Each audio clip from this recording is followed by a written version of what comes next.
పిల్లలకు ఆధార్ కార్డు అవసరమని అలాగే స్కూల్ విద్యార్థులకు ఆధార్ కార్డు అప్లోడ్ చేసుకోవాలని కృష్ణా జిల్లా కలెక్టర్ డీకే బాలాజీ విజ్ఞప్తి చేశారు. ప్రభుత్వ, ప్రైవేటు విద్యా సంస్థల్లో చదువుకునే విద్యార్థులు ఆధార్ కార్డులను అప్డేట్ చేసుకోకుంటే ఇబ్బందికరమైన పరిస్థితులను ఎదుర్కోవాల్సి ఉంటుందని కూడా కలెక్టర్ బాలాజీ హెచ్చరించారు. కృష్ణా జిల్లా ప్రజలందరికీ మీ ఇంటి కొడుకు కలెక్టర్ బాలాజీ చేసే నమస్కారం. ఈరోజు ఆధార్కు సంబంధించి ఒక రెండు చాలా కీలకమైన విషయాల గురించి అందరికీ అవగాహన కల్పించాలనే ఉద్దేశంతో ఈ యొక్క వీడియో చేయడం జరిగింది.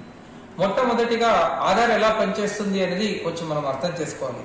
ఇప్పుడు మనము చిన్న పిల్లలకి ఆధార్ ఇప్పించిన తర్వాత 5 సంవత్సరాల తర్వాత ఒకసారి బయోమెట్రిక్స్ ఇవ్వాలి, 15 సంవత్సరాల తర్వాత ఇంకొకసారి బయోమెట్రిక్స్ ఇవ్వాలి.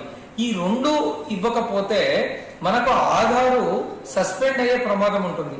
అంటే మనం 5 సంవత్సరాల లోపు ఒక పిల్లవాడికి ఆధార్ చేయించినట్టయితే ఆ పిల్లవాడు 5 సంవత్సరాలు దాటిన వెంటనే 7 సంవత్సరాల లోపు ఒక్కసారి ఆధార్ సెంటర్కి వెళ్ళి మొత్తం బయోమెట్రిక్స్ ఇవ్వాలి.